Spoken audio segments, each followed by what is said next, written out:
जय गुरु जी संगत जी। गुरु जी के कमल चरणों में हम सबका सादर प्रणाम। गुरु जी की प्यारी संगत को ढेर सारा प्यार और नमन। गुरु जी की कृपा से हम उनके ब्लेस्ड शब्द का अभ्यास कर रहे हैं और ये सिर्फ और सिर्फ गुरु जी की कृपा से ही हो पा रहा है।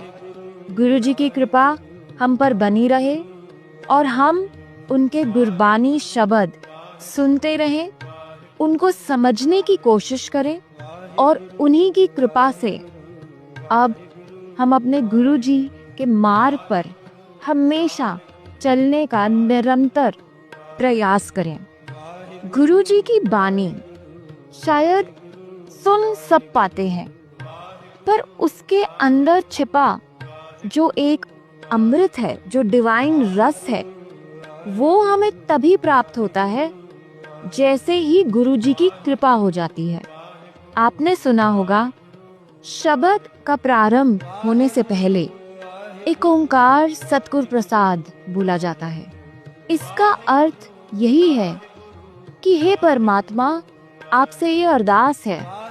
एक ओंकार, लाइट ऑफ डिविनिटी, हमारे गुरु साहिब, आपसे ये अरदास है कि आपका प्रसाद जो इस वाणी में छुपा हुआ है, वो रस गुरुजी हमारे अंदर आ जाए और वो रस हमारे अंदर निरंतर चलता रहे और हम आपकी वाणी पे अमल करना प्रारंभ करें।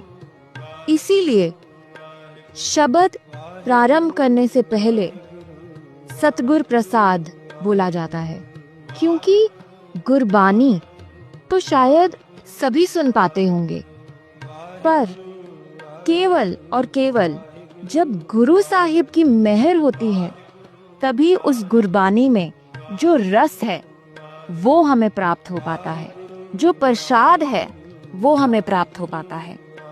इसलिए संगत जी, गुरबानी हमें रोज सुननी चाहिए, चाहे हम कुछ ही समय के लिए सुने। हमें इस चीज की वेट नहीं करनी चाहिए कि हमें जब सत्संग का इनवाइट आएगा तभी हम गुरबानी शब्द सुनेंगे। कुछ समय निकालकर हर रोज हमें थोड़ी देर गुरुजी के ब्लेस्ड शब्द सत्संग सुनने चाहिए। ये निरंतर हमारे अंदर ऐसी सफाई करते हैं, ऐसी क्लेंजिंग करते हैं कि हमारी बॉडी, हमारा शरीर और हमारी आत्मा प्योरीफाई होते जाते हैं और गुरुजी को हमारे अंदर रहने में सहूलियत हो जाती है।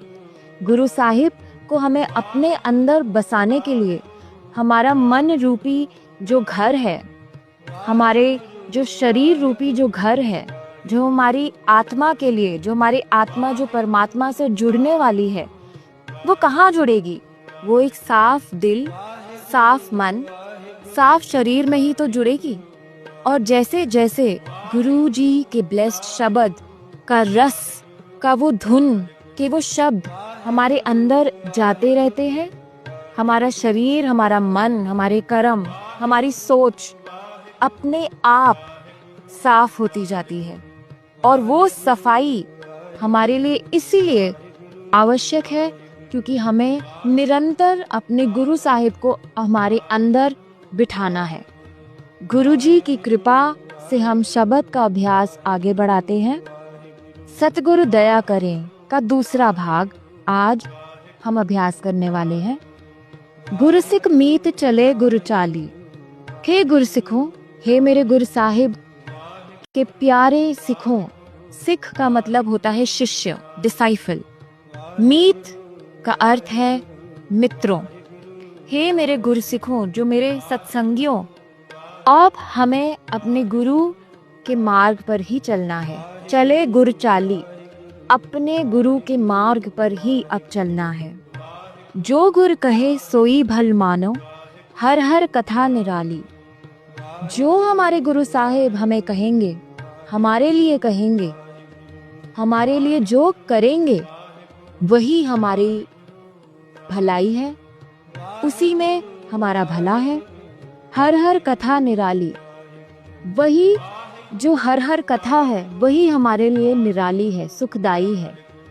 इसका एक भाव ये भी है संगत जी कि गुरु जी ने हमें कहा है कि उनकी शिफत सलाह माने उनकी जो गुणगान है उनके लिए जो जब हम अपना शुक्राना जब उनके लिए करते हैं और अपना सत्संग सुनाते हैं, आगे शेयर करते हैं, वही हर हर की कथा जैसा है। वही हमारे लिए हमारे गुरु साहिब की कथा जैसा है और वही सुखदाई है, उसी में अमृत है और एक दूसरे के लिए वही गुरु जी की ब्लेसिंग्स है। जय गुरु जी संगत जी। गुरु जी, हम आपकी बानी पढ़ पा रहे हैं, सुन पा रहे हैं, आपके सत्संग में जा पा रहे हैं। आपके होते हुए आपकी कृपा जब हमारे पे पड़ेगी तभी गुरु जी हम आपकी बानी पे चल सकते हैं। गुरु जी, हम आपके मार्ग पर हमेशा चलें और आपको हमेशा प्राउड फील करवाएं। जय गुरु जी, शुक्राना गुरु जी, अनंतम शुक्राना गुरु जी।